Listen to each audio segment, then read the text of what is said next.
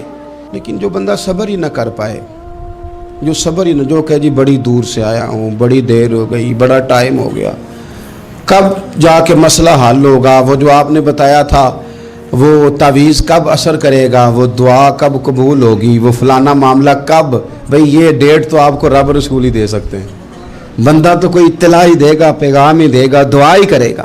اگر زندگی میں حوصلہ ہی نہیں ہوگا، اگر آپ کو یہ قرار ہی نہیں آئے گا، ٹھہرنا ہی نہیں آئے گا کسی میدان میں۔ حضرت عمار بن یاسر رضی اللہ تعالیٰ عنہ فرماتے ہیں کہ بڑی تکلیف دیتے۔ حضرت عمار بن یاسر رضی اللہ تعالیٰ عنہ کی جو والدہ ہیں وہ اسلام کی پہلی شہیدہ ہیں، حضرت سمیہ ان کا نام تھا، اسلام کی پہلی شہیدہ۔ ان کے زیر ناف ابو جہل نے نیزہ مار کے انہیں شہید کر دیا۔ حضرت عمار بن یاسر رضی اللہ تعالیٰ عنہ فرماتے ہیں کہ میرے والد کو اتنی تکلیفیں دی گئیں کہ وہ ان اذیتوں کی وجہ سے ہی دنیا سے پردہ کر گئے۔ حضرت عمار بن یاسر کو خود کافر اتنا مارتے تھے کہ وہ اپنے حواس کھو بیٹھتے تھے اور ایسی باتیں کرتے تھے کہ سمجھ نہیں آتی تھی کہ یہ عمار بن یاسر بول رہے ہیں۔ اتنی سخت اذیت دیتے، اتنی سخت۔ دکھ قبول محمد بخشا، راضی رہن پیارے، دکھ قبول محمد بخشا، بس راضی رہن۔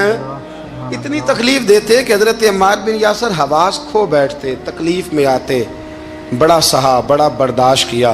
ایک دن میرے رسول پاک تشریف لائے اور حضور نے کہا او آل یاسر میں تمہیں مبارک دینے آیا ہوں، رب کریم نے تمہارے لیے جنت میں مکان بنا دیے ہیں۔ حضور نے تمہارے لیے، اللہ نے تمہارے لیے جنت میں مکانات، تمہیں مبارک ہو، تمہاری اذیتیں، تمہاری تکلیفیں، تمہارے درد، تمہاری راتیں کام آ گئیں، مالک نے تمہارے لیے مکانات بنا دیے ہیں، حالات ٹھیک کر دیے ہیں، طبیعتوں میں بہتری آ گئی ہے۔ میرے محبوب کریم رؤوف الرحیم سید عالم نور مجسم شفیع معظم آقا دو عالم صلی اللہ تعالی علیہ وسلم نے انہیں خوشخبری سنا دی۔ حضرت عمار کہتے ہیں پھر حالات بدلے، پھر میں نے جو مجھے اذیتیں دینے والے تھے میں نے انہیں گڑھوں میں گرتے دیکھا۔ آپ فرماتے ہیں ابو جہل کی لاش اٹھانے والا بھی بدر میں کوئی موجود نہ تھا، اور ابو لہب جو مجھے تکلیفیں دیتا تھا وہ مکے کے چوک میں مرا ہوا پڑا تھا، پر کوئی اس کے قریب جانے والا بھی موجود نہ تھا، کوئی نہیں تھا۔ آپ فرماتے ہیں وہ حالات بھی۔ حضرت عمار کا اپنا کیا حال ہوا؟ حضرت خالد بن ولید سبحان اللہ رضی اللہ تعالیٰ عنہ بڑے بہادر ہیں۔ حضور نے فرمایا یہ اللہ کی تلوار ہے، یہ اللہ کی، بڑے بہادر تھے، بڑے شیر دل تھے۔ فرماتے ہیں کبھی معذرت نہیں کرنی پڑی، کبھی جھکنا نہیں پڑا، کبھی کسی کی منت نہیں کی۔ اللہ نے طاقت اتنی عطا فرمائی تھی، ہمت، حوصلہ، صبر، استقامت اتنا دیا، کبھی کسی جگہ پشت نہیں لگی۔ لیکن فرماتے ہیں کسی وجہ سے نہ ایک دن میرا عمار بن یاسر کے ساتھ کسی بات پہ اختلاف رائے ہو گیا، جھگڑا ہو گیا۔ توجہ ہے میری بات پر؟ فرماتے ہیں جھگڑا ہو گیا۔ ہمارا پتہ حال کیا ہے؟ ہمارا یہ حال ہوتا ہے کہ ہمارا جھگڑا ہو جائے تو خیر ہے، لیکن اگر پڑوسی کے بچے لڑ پڑے تو ہم کہتے ہیں اس کی روزی پاک نہیں، اس کی تربیت ٹھیک نہیں۔ ہمارا بھائیوں سے رٹا ہو جائے تو معاملہ اور ہے، کسی کا ہو جائے تو معاملہ اور ہے۔ میں بیمار ہو جاؤں تو آزمائش ہے، اور سامنے والا بیمار ہو جائے تو سزا ہے۔ پھر کیا ہے؟ بلکہ پنجابی کہنے نے کیتیاں نو پھڑیا ہے، یہی کہہ دیتے۔ اور میں بیمار ہو جاؤں تو آزمائش آگے جی اللہ کی طرف سے۔ ایسا نہ کرے۔ ہمارا فتویٰ اپنے حق میں اور ہوتا ہے، سامنے والے کے معاملے میں اور ہوتا ہے۔ حضرت عمار بن یاسر کی بات کر رہا تھا۔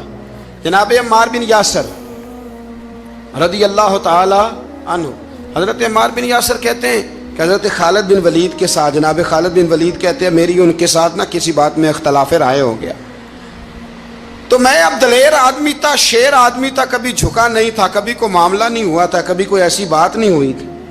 آپ فرماتے ہیں جب رائے کا اختلاف ہو گیا نا، بات ذرا آگے بڑھ گئی تو نبی کریم صلی اللہ علیہ وسلم تک بات پہنچی تو میرا یہ خیال تھا کہ حضور میری بھی سنیں گے، عمار بن یاسر کی بھی سنیں گے، پھر حضور کوئی فیصلہ کریں گے پر قربان جاؤں۔ وقت بدل گیا ہے نا، اب بہت بڑے چودھری ہیں، بڑے سردار ہیں، بڑے سپہ سالار ہیں حضرت خالد بن ولید، پر وقت بدل گیا۔ تو حضرت خالد بن ولید کہتے ہیں جب میں نے نبی کریم کی بارگاہ میں بات عرض کی، حضور تک بات پہنچی تو میرے مصطفیٰ نے موٹی سی بات ارشاد فرمائی۔ رسول کریم فرمانے لگے بھئی بات مختصر سی ہے، جس نے عمار کو راضی کر لیا اس نے مجھے راضی کر لیا، اور جس نے اسے ناراض کیا اس نے مجھے ناراض کیا۔ فرماتے ہیں بس میری قیمت پڑ گئی، میرا قد اونچا ہو گیا۔ حضرت خالد بن ولید کہتے ہیں میں نے بھی کہا اب بات کیا کرنی ہے، اب تو گزارش ہی کرنی ہے، اب مدعا کیا سنانا ہے، اب تو بات کرنی ہے۔ فرماتے میں آگے بڑھا اور جیسے بھی ہوا میں نے حضرت عمار بن یاسر کو راضی کیا۔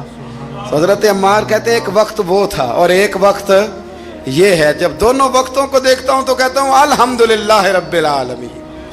یہ ساری تعریفیں اس رب کے لیے ہیں جو تمام جہانوں کو پالنے والا۔ دیکھیں کچھ ایسی اذیتیں ہوتی ہیں جو اذیت ناک ہوتی ہیں، لیکن اگر غلامی میں آ جائے نا آپ تو وہ اذیت ناک نہیں ہوتی، اس چبن میں مزہ آنے لگتا ہے۔ کئی درد بھی مزیدار ہوتے ہیں، کئی درد بھی، کبھی زخم ٹھیک ہونے پہ آ جائے نا تو اسے چھیڑو تو مزہ آتا ہے، اس لیے کہ کچھ درد بھی مزیدار ہوتے ہیں۔ آتش سے کسی نے کہا تو روتا بڑا ہے، اس نے کہا محبوب کی یاد میں تڑپتا ہوں، ابھی تو ایک دل ہے، میرے تو خواہش تھی کبھی دو ہوتے نا تو صحیح کر کے تڑپتا۔ رب نے دل ایک بنایا، کہتا وہ مزہ دیا ہے تڑپ نے کہ میری آرزو ہے یا رب میرے دونوں پہلوؤں میں دل بے قرار ہوتا۔ درد میں بھی مزہ ہے پر شرط یہ ہے کہ لوگ درد میں بھی جینا سیکھیں۔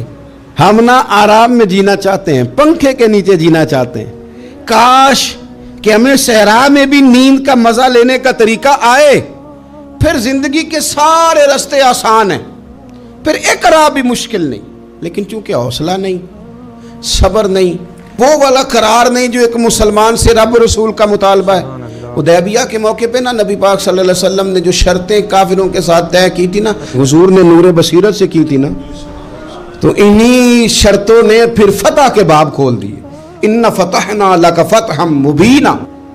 ایک شرط یہ تھی کہ اگر کوئی مسلمان مدینے سے مکے آئے گا تو مکے والے واپس نہیں کریں گے، رکھ لیں گے۔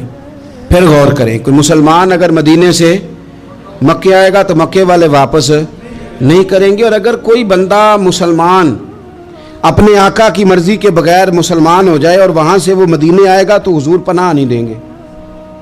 تو میرے بھائی محبوب کی طرف سے آنے والا نہ صرف سوکھ ہی نہیں قبول کرنا چاہیے، دکھ بھی قبول کرنا چاہیے، دکھ بھی قبول کرنا چاہیے۔ ہمارا یہ مسئلہ ہے کہ ہم نہ میٹھی میٹھی کے قائل ہیں، کڑوی کڑوی کے قائل نہیں۔ اگر وہ کبھی دکھ دے نا تو محبوب کا دکھ بھی سکھ سمجھ کے قبول کرو۔ ہاں اس کی طرف سے کانٹا ہے کبھی تو اسے پھول سمجھ کے قبول کرو، وہ چبھے گا نہیں، انشاءاللہ مزہ ہی دے گا، وہ قبول تو کرو نا۔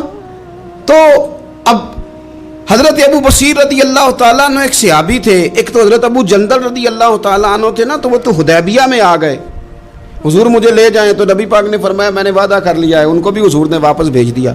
اور یہ بیچارے نا اپنے آقا کی جیل توڑ کے مکے سے بھاگ کے مدینے آئے، یا رسول اللہ مجھے قبول کر لے، میں بھاگ آیا ہوں، وہ بڑا ظلم کرتے ہیں، مارتے ہیں، تکلیف دیتے ہیں۔ وہ آئے تو ادھر سے نا اس کے مالک نے ایک دو بندے بھی بھیج دیے رکا دے کے کہ یا رسول اللہ آپ کا تو وعدہ تھا کہ آپ بندہ رکھیں گے نہیں۔ یہ آئے اور رکا بھی آ گیا۔ آپ ذرا منظر کو سمجھیں۔ ہمارا تو یہ مسئلہ ہے کہ کہتے ہیں کہ میری 99 باتیں مانی ہیں، ایک نہیں مانی، لہذا میرا تعلق ہی کوئی نہیں۔ لیکن یہاں کیا کیفیت ہے؟ بندہ رو رہا ہے، تڑپ رہا ہے، حضور میں مار سے بچتا ہوا آیا ہوں، جیل توڑ کے آیا ہوں، مجھے قبول کر لیں۔ ادھر رکا آ گیا کہ آپ کا وعدہ تھا رکھیں گے نہیں۔ اب یہ کتنا مشکل مسئلہ ہے، لیکن رسول پاک علیہ السلام نے فرمایا ابو بصیر میں نے وعدہ کیا یار تجھے واپس جانا پڑے گا۔ اوئے ہوئے ہوئے، لوگ تو کہتے ہیں نا کہ وہ پیر صاحب نے کہا تھا تو میرا کام نہیں ہوا لہذا میری بیعت ہی گئی، چھٹی ہو گئی، ماحول ہی بڑا عجیب ہے۔ حضور نے فرمایا واپس جا، لیکن جے کر یار دے نام دا ملے مینا، پھر انہوں چولی پا لئیے مینے نو